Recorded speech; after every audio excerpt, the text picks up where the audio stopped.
Hello everybody, have you all doing? ഇന്നേ ഞാൻ പിള്ളേരെയും കൊണ്ട് ഷുക്ക വനായിലൊന്ന് പോവുകയാണ്. ഇത് മൈസൂരിലെ ഒരു ബേർഡ് റീഹാബിലിറ്റേഷൻ സെൻ്ററാണ്.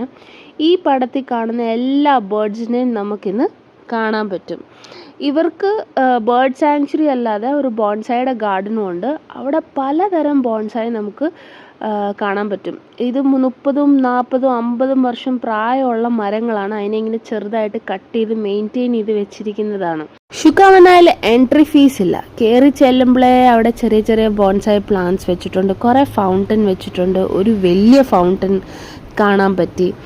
അതുപോലെ 3-4 വർഷം പ്രായമുള്ള പുളിമരവും ആൽമരവും ഒക്കെ നമുക്ക് കാണാൻ പറ്റി. ഷുക്ക വനായിൽ ഒത്തിരി ബേർഡ്സിനെ നമ്മൾ കണ്ടു. കോക്കറ്റൂസ്, മക്കാവ്സ്. അതിൻ്റെ കൂടെ നമുക്ക് ഫോട്ടോ എടുക്കാം. അതിന് 300 രൂപയാണ് ചാർജ്.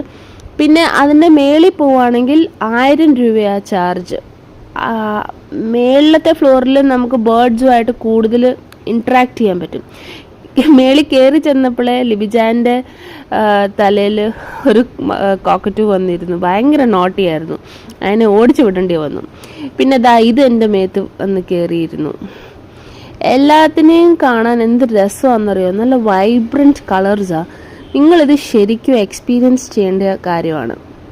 ഇതാണ്ട് ഇവനെ സൂക്ഷിച്ചു നോക്കിക്കോ. എവിടെ ചെന്നാലും നമ്മുടെ വൈബിന് പറ്റിയ ഒരെണ്ണം കാണും. എനിക്ക് തോന്നേ ഇവൻ എൻ്റെ വൈബിന് പറ്റിയതാണ്. ഞാൻ ചെന്നപ്പോൾ തൊട്ട് എൻ്റെ പുറകെ ഒന്നും മാറുന്നില്ല. ലാസ്റ്റിൽ അവൻ്റെ കയ്യോ കാലേ പിടിച്ച് ഞാൻ പറഞ്ഞു, എൻ്റെ പൊന്നടാ, എൻ്റെ മേത്തൊക്കെ വന്നിരുന്നു, പക്ഷെ എന്നെ കടിക്കുന്നു. കാരണം എനിക്ക് പേടി കൊണ്ടിരിക്കാൻ വയ്യ.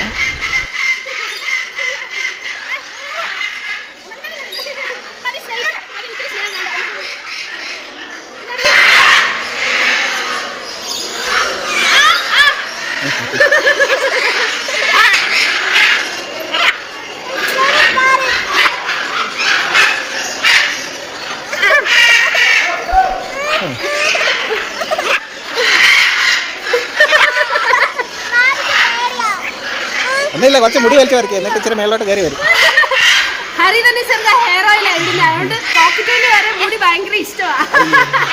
അതിന് ഒരു തരത്തിൽ ഓടിച്ചപ്പോൾ താണ്ട് കൊടുക്കുന്നു. അടുത്ത കിളിയുടെ സ്നേഹപ്രകടനമായി കാണുന്നത്. കുറച്ച് മുമ്പിലോട്ട് ചെല്ലുമ്പോൾ നമുക്കേ ഒരു ചേട്ടൻ സിറിഞ്ചിൽ ഫീഡിങ് കൊടുക്കും. അപ്പം കുറേ കോക്കറ്റൂസ് നമ്മുടെ കയ്യിൽ ഒരുമിച്ച് വന്നിരിക്കും. മൈസൂരിൽ വരുവാണെങ്കിൽ നിങ്ങളെല്ലാവരും ഒരിക്കലെങ്കിലും ഇതൊന്ന് ട്രൈ ചെയ്യണം. ഒരു ഡിഫറെൻറ്റ് എക്സ്പീരിയൻസ് ആണ്.